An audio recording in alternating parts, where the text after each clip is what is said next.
Welcome to Christian Warrior Training. My name is Keith. This episode, we're going to talk about a picture that I obtained of the deceased shooter of the Lakeview church shooting in Houston just a couple days ago. The picture is definitely telling, and there's a lot of rumors going around about what the shooter was wearing and some other stuff that it really doesn't matter. What does matter is that we had an active shooter that came to do harm to a church and was stopped by the security team. By all accounts, it sounds like they did a wonderful job. But this picture, I've got it, and I've got to decide, what am I going to do with it? It could be good for training, and it could be good just to clear up curiosity that people might have. But before we go more into the picture, I want to talk about some of the things that I'm going through while holding this picture to decide what I'm going to do. Now, first, before we start, I know that Houston PD Internal Affairs is watching this video. You guys are disgusting, obnoxious creeps. I'm not going to cooperate with you. I want to remind you, IA, that I have experience with you people. I am the press. I will not be talking to you. Don't bother. And just make sure that you follow the law if you decide to take this further. All right, so making decisions on this picture. One of the things that I'm worried about is I want to avoid sensationalism. If we publish graphic content, it can sensationalize this horrific event. Look, we know that somebody came to do harm to the church. I've been warning you forever and a day that this was going to happen, and this will continue to happen, and it will get worse because it's written biblically that we're going to be persecuted for our beliefs as Christians. But I want to go back to Proverbs 24:17 and 18. And it says, "Do not rejoice when your enemy falls, and let not your heart be glad when he stumbles, lest the Lord see it and be displeased and turn away his anger from him." This cautions us against finding joy in the misfortune of others, which can apply to maintaining a respectful tone when we report on the actions of the shooter. I will be including this shooting in my active shooter class. It will include videos from what occurred here. It will also include a photo of the shooter, not to glorify what's going on or to rejoice in the death of the shooter, but to show what a good job that the security team did, as well as once the shooting's done, there's more work to be done. The other issue that I'm worried about is I want to prevent copycat incidents. This was a lone wolf incident, or it could be that maybe a Hezbollah cell was taking advantage of a person in distress, which they often do. Richard Reed, the bomber, shoe bomber, is a perfect example. Here, this person was obviously troubled. Here we have another trans person that is trying to shoot up a church. This is the second one in a short amount of time. So we don't know the whole story yet. There's still a lot to uncover. I don't even know if we'll all get the whole story.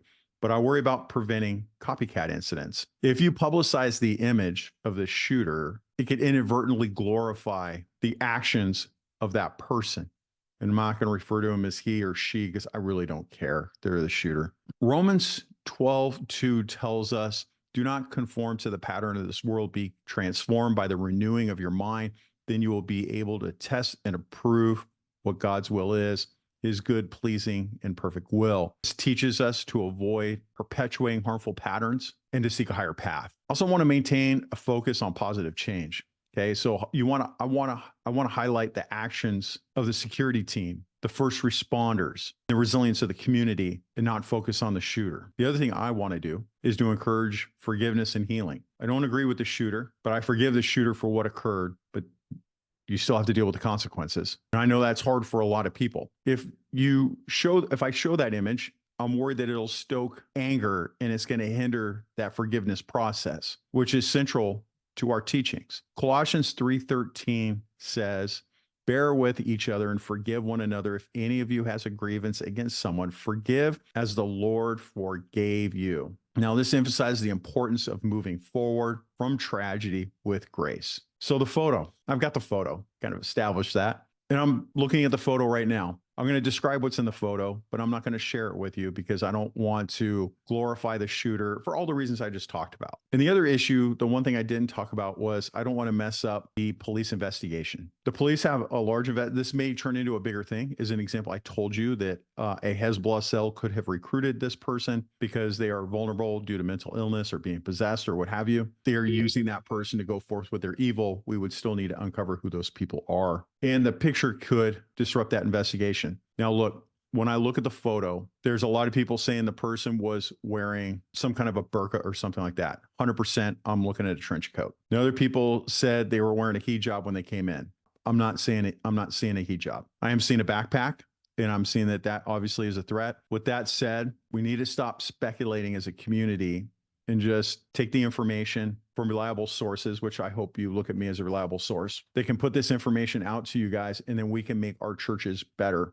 There are still churches that don't have a security team. Another big thing I see, person was dumped right by an entrance, it looks like, or, along, I can see what looks like an exterior wall. So they didn't get that far in and they were stopped immediately, which tells me that church, that the importance of having a team that's armed right by the door to stop whatever comes in. So for all the reasons I stated, I'm not going to show the picture. However, I am going to show it when I do active shooter training. I have active shooter training coming up in September. When I do that for my people, I'm going to show the picture and we're going to discuss the aspects of it that are important for them if they encounter such an incident. I encourage all of you to establish a church security team. If you want to know how, head over to christianwarriortraining.com.